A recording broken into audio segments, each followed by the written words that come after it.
Bien-aimé, j'ai envie de te dire une chose. Compte sur ton travail. Dieu dit à Caïn, si tu agis bien, tu peux relever ta tête. Le défi n'est pas dans un parti politique. Le défi est dans ton travail. Travaille jusqu'à sortir ta famille de l'humiliation. Travaille jusqu'à sortir ta famille du besoin. Est-ce que vous savez que les hommes politiques, il y a des gens qui les font? Ceux qui les font ne font pas politique. Tu vas jamais les voir dans la politique. Ils sont assis derrière, c'est des barons, ils financent des campagnes. C'est des multinationales, de puissants hommes d'affaires. Et même quand ils entendent politique, mais c'est se rabaisser. Ils ne vont jamais descendre qu'à aller dans l'arène politique. Ils sont forts, ils sont derrière. Et pour devenir président, pour devenir maire, c'est à ces gens-là que les gens vont faire la cour. Non, vraiment, si vous m'aidez à monter là, je vais vous aider à avoir plus de marché. Et puis il conclut, bon, je gagne quoi si je finance ta campagne? Et puis ça discute du pays. Mon ami, c'est ceux qui travaillent là. C'est eux qui gèrent le monde.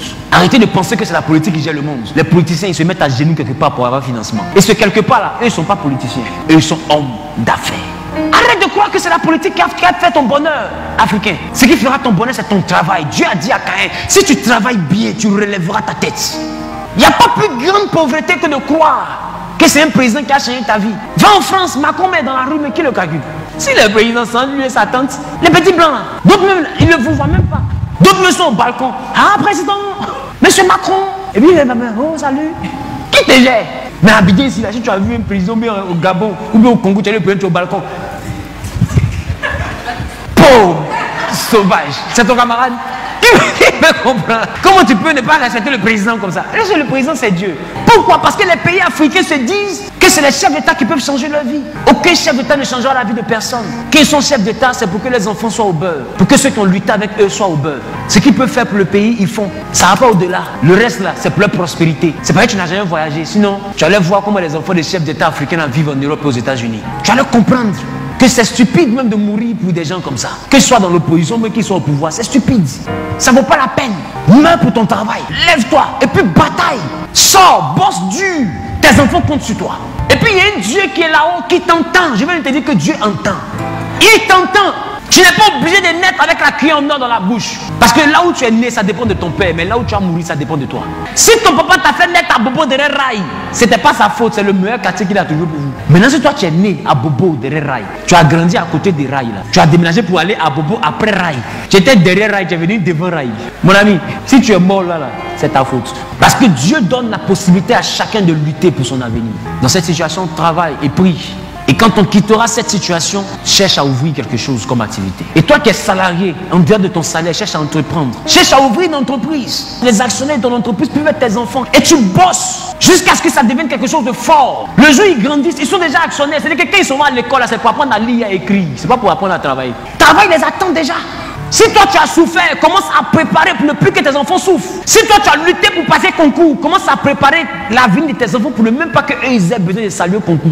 Concours de quoi? C'est danse ou quoi? Mais c'est magnétoscope.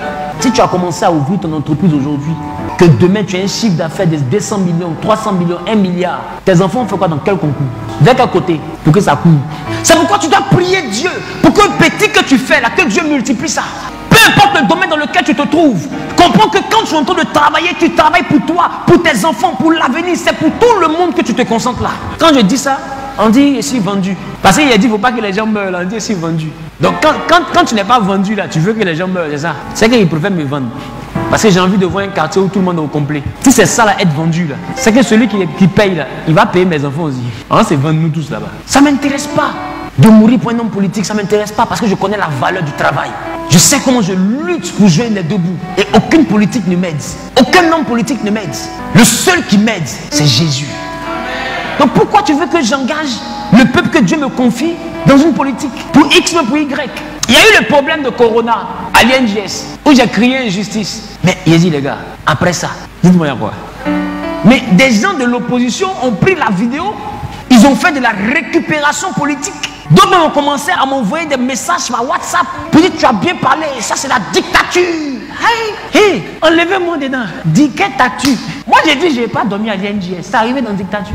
Le lendemain, comme on s'est bien occupé de nous, j'ai fait une direct pour dire en tout cas merci parce qu'après la vidéo, là, on s'est bien occupé. On a mis 3 fois.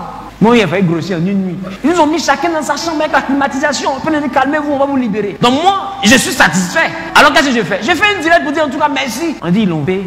D'autres ont commencé à m'écrire par WhatsApp pour dire, n'aie pas peur de dire la vérité. Je sais qu'on te menace. Hey! On me menace. quel moment on m'a menacé? Moi, je cherche la menace sécurité où je ne vois pas. Oh, quelqu'un ne m'a même pas appelé. On te menace. Tu parlais bien, mais maintenant, pourquoi? Parce qu'aujourd'hui, nous sommes dans une sphère où, tant que tu ne parles pas pour leurs intérêts, là, on considère que tu es de l'autre côté. Tu ne vas me faire des directs, d'autres même mettent en commentaire. Donne-nous ton camp. Tu es de quel parti? Il y a un mec qui a mis dans le commentaire. Ça, c'est un pasteur d'Ahmed Bakayoko. Bon, Ahmed Bakayoko, là, il a école pastorale. Moi, il faut qu'on arrête. Chrétien, on doit avoir des discours qui donnent la paix. Et on doit comprendre qu'il y a la liberté d'expression. Chacun est libre d'avoir son point de vue sans forcément être attaché à un parti politique. Chacun est libre.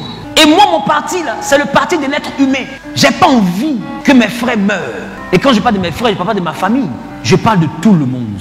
Peu importe le bord, ça ne m'intéresse pas. Parce que ceux pour qui vous allez mourir, là, après ils vont s'asseoir pour se parler. C'est ce que je me tue à vous dire. C'est le travail là qui va vous donner le lendemain meilleur. Ceux pour qui vous allez vous détruire, vous brûler, vous... Non, écoute, à un moment, votre placali, ça ne va pas changer. Bien au contraire, sa vie va changer parce que tu as l'envoyé à perdre un fils. Tu aurais pu rester tranquille et puis lutter pour ne plus jamais qu'elle soit à côté du feu de placali, en travaillant. Mais tu te dis quoi? Si je sors dans la rue, j'ai libéré le pays. Le pays est bloqué par quoi? Ta vie est bloquée par la pauvreté. Et ta pauvreté est liée à ta paresse. Il faut travailler. Et il faut prier. Ton Dieu t'entend. Dis à ton voisin, Dieu t'entend. Alléluia. Alléluia.